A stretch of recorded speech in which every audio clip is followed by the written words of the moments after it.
Okey, kita teruskan dengan perkara kedua yang kita akan belajar, iaitu cara jalinan hubungan diplomatik. Maksudnya, apa cara-cara untuk mereka ni menjalinkan hubungan diplomatik antara satu negeri dengan negeri yang lain. Okey, ada 3 cara, iaitu pengiktirafan, pertahanan dan juga perkahwinan. Okey, awak boleh tengok atau rujuk buku teks muka surat 148 dan juga 149. Okey, kita akan tengok dulu cara pertama, iaitu pengiktirafan. Okey, pengiktirafan bertujuan mengabsahkan sultan sebagai pemerintah. Okey, apa yang dimaksudkan dengan mengabsahkan ni? Okey, mengabsahkan ni maksudnya dia mengesahkan. Okey, mengesahkan pelantikan seseorang tu sebagai pemerintah atau sultan sesebuah negeri.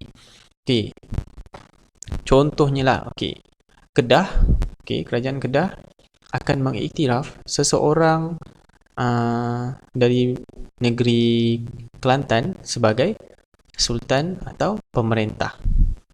Okey, contohnya, okey, kita boleh tengok Sultan Mahmud Shah, iaitu pemerintah Melaka. Dia ni, okey, baginda, okey, telah mengiktiraf Kedah sebagai kerajaan yang berdaulat, manakala Kedah mengakui Pertuanan Melaka. Okey, maksudnya Sultan Mahmud Shah ni, okey, dia iktiraf Kedah ni sebagai satu kerajaan yang merdeka, yang berdaulat. Okey, jadi sebagai balasannya Kedah akan mengakui Pertuanan Melaka. Maksudnya dia mengakui Melaka ni sebagai dia punya leader. Okey, sebagai dia punya ketua. Maksudnya dia berada di bawah Melaka lah. Okey, berada di bawah naungan Melaka. Okey, lagi satu, pada tahun 1775 Sultan Terengganu mengiktiraf Kelantan yang disatukan oleh Long Yunus. Okey, dalam hal ini Sultan Terengganu pula dia iktiraf Kelantan, okey, yang disatukan oleh Long Yunus.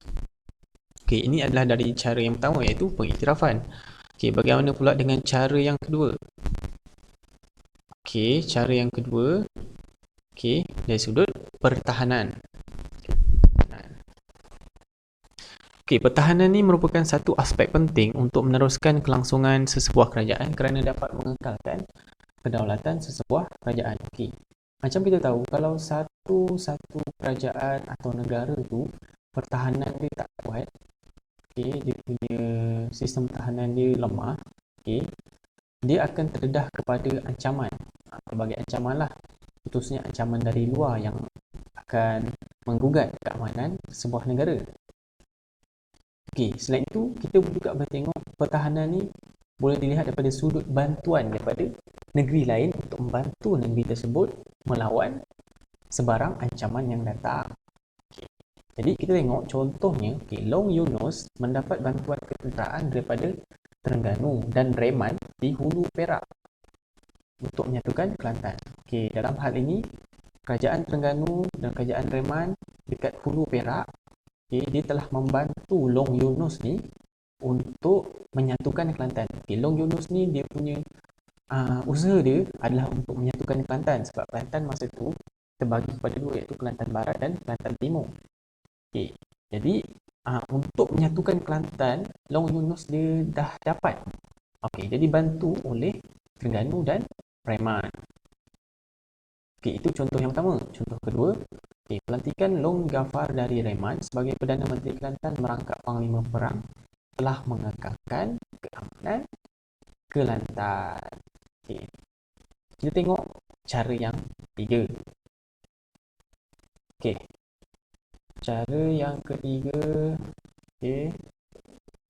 Dan cara yang ketiga adalah dari sudut perkahwinan. Okay. Perkahwinan diraja antara sebuah kerajaan adalah amalan tradisi. Maksudnya dia adalah amalan turun-temurun lah. Okay. Satu contohlah, puteri dari kerajaan A akan berkahwin dengan putera dari kerajaan B. Dia saling kahwin antara satu kerajaan dan kerajaan lain. Okay, kesannya apa? Kesan dia akan mengukuhkan hubungan lah, okay, antara satu kerajaan dan kerajaan lain dan menjamin kedaulatan. Okay, kita tengok ada 3 contoh kat sini. Okay, 3 contoh perkahwinan antara kerajaan. Okay, Onang Kening iaitu puteri Kelantan dikahwinkan dengan Sultan Mahmud Shah daripada Melaka. Okay. Jadi putera mereka iaitu Raja Muzaffar akhirnya menjadi Sultan Perak pertama. Okay, nampak tak dia punya kesinambungan tu? Okay, daripada Puteri Kelantan, Orang Kening dikahwinkan dengan Sultan Mahmud Shah dari Melaka, dan anak mereka, putera mereka iaitu Raja Muzaffar dijadikan sebagai Sultan Perak yang pertama. Okay, jadi nampakkan hubungan Kelantan, Melaka dan akhirnya dapat Sultan Perak yang pertama. Okay. Cikgu Wan yang itu Puteri Long Yunus dikahwinkan dengan Tengku Muhammad, putera Sultan Terengganu. Daripada Kelantan dikahwinkan dengan putera Sultan Terengganu. Okay, yang ketiga, Raja Syed Hussein iaitu Raja Perlis berkahwin dengan Tengku Nur Asyah iaitu cucunda Sultan Abdullah Mukarram Shah, yakni Sultan Kedah ke-20. Okay, daripada contoh-contoh ni kita dapat tengok dengan jelas bahawa memang ada cara jalinan hubungan diplomatik menerusi perkahwinan. Okay, jadi ingat semula ada 3 cara jalinan hubungan diplomatik antara negeri-negeri ini dengan negeri Melayu lain, iaitu pengiktirafan, pertahanan dan juga perkahwinan.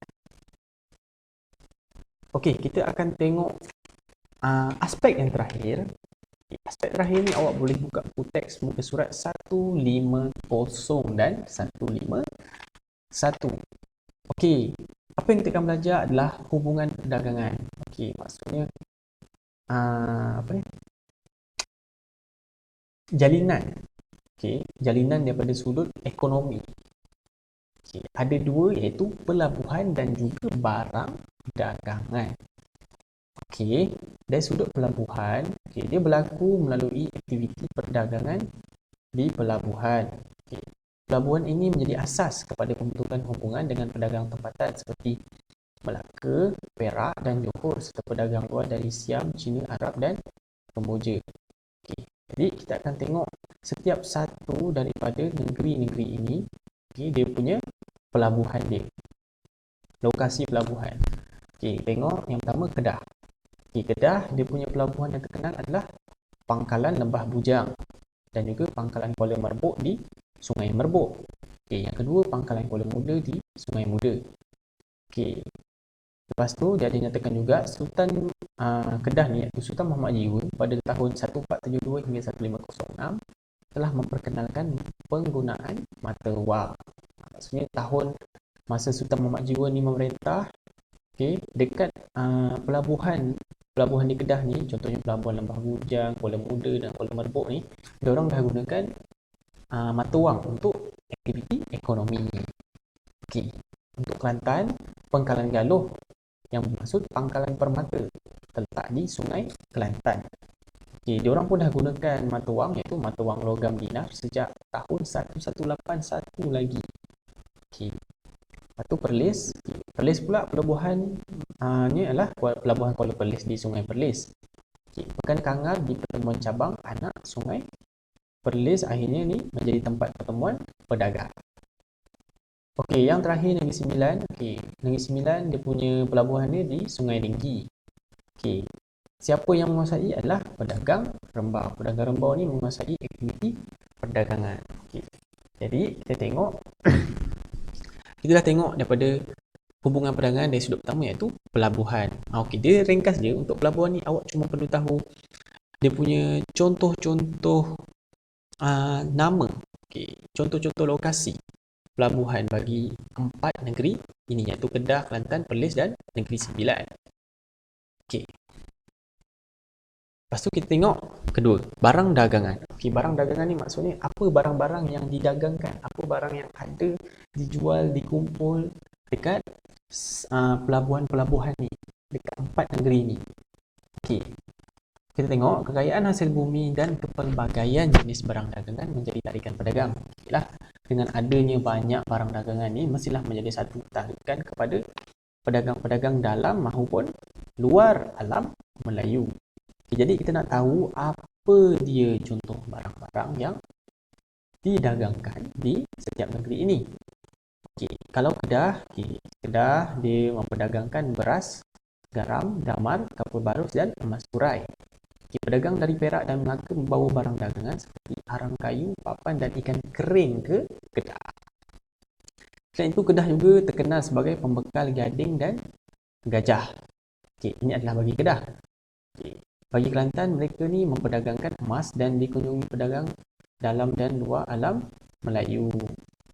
Okey, Perlis memperdagangkan beras dan biji timah dengan negeri jiran dan Siam.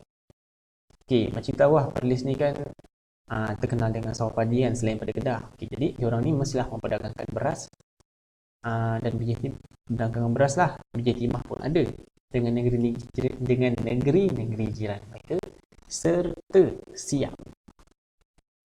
Okey, untuk Negeri Sembilan, Negeri Sembilan ni memperdagangkan biji timah, sirih, kayu garu dan kapur barus dengan Johor dan Melaka. Okey, jadi ini adalah dia punya contoh barang dagangan bagi keempat-empat negeri ni. Maksudnya barang dagangan yang paling common, yang paling banyak dikeluarkan oleh setiap negeri ini. Okey, jadi itu adalah dua cara dalam hubungan perdagangan. Pelabuhan, awak kena tahu apa dia punya lokasi. Okey. Dan barang dagangan, awak kena tahu apa barang-barang dagangan untuk setiap negeri tersebut. Okey, jadi itu saja yang kita pelajari pada hari ini. Okey.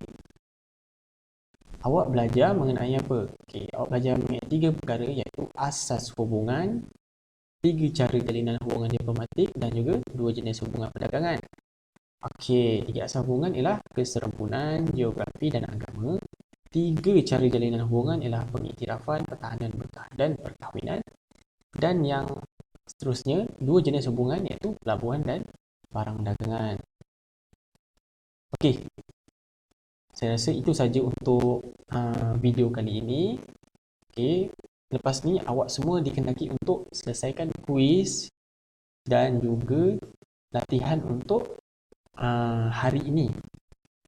Dan seterusnya, saya juga nak awak siapkan ulang kaji untuk bab 7 dalam modul yang saya beri sebelum cuti, serta bab 8. Ada 2 bab untuk awak ulang kaji. Siapkan modul tu. Okey, siapkan modul untuk bab 7 dan bab 8. Okey, itu saja untuk hari ini. Okay, terima kasih banyak-banyak kerana menonton video ini sehingga akhir. Okay, sekian, terima kasih. Assalamualaikum warahmatullahi wabarakatuh.